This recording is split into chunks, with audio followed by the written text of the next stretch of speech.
Hello दोस्तों, नमस्ते, प्रणाम। मेरे यूट्यूब चैनल पर आप सभी का स्वागत है। उम्मीद करते हुए कि आप लोग बहुत ही अच्छे होंगे। तो दोस्तों, आज का गीत बहुत ही सुंदर है, माता रानी गीत है।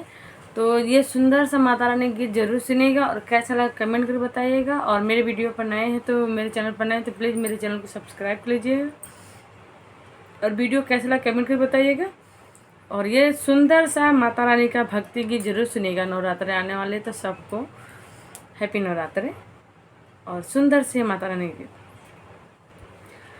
लंबा लंबा से नूरा लगवलु गजब कई दिहलु ये मैया।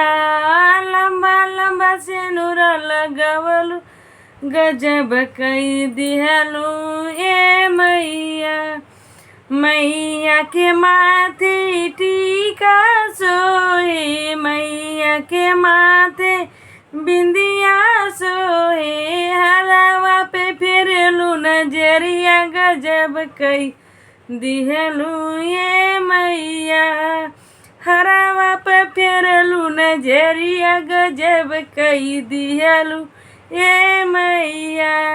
लंबा लंबा से नूरा लगवलू गजब कई दिहलू ये मैया। लंबा लंबा से नूरा लगवलू गजब कई दिहलू ए मैया। मैया के रूपवा पे चुनरी सोए, मैया के ऊपर हो पियरी सोए। लांगा पे फिरनी नजरिया गजब कई दिहनी ए मैया। लांगा पे फिरलू नजरिया गजब कई दिहलू ए मैया। लंबा लंबा से नूरा लगवलू गजब कई दिहलू ए मैया। मैया के हाथे चूड़िया सोहे, मैया के हाथे कंगना सोहे। मैया के हाथे चूड़िया सोहे, मैया के हाथे कंगना सोहे। अंगूठी पे फिरलू नजरिया गजब कई दिहलू ये मैया। अंगूठी पे फिरलू नजरिया गजब कई दिहलू ए मैया।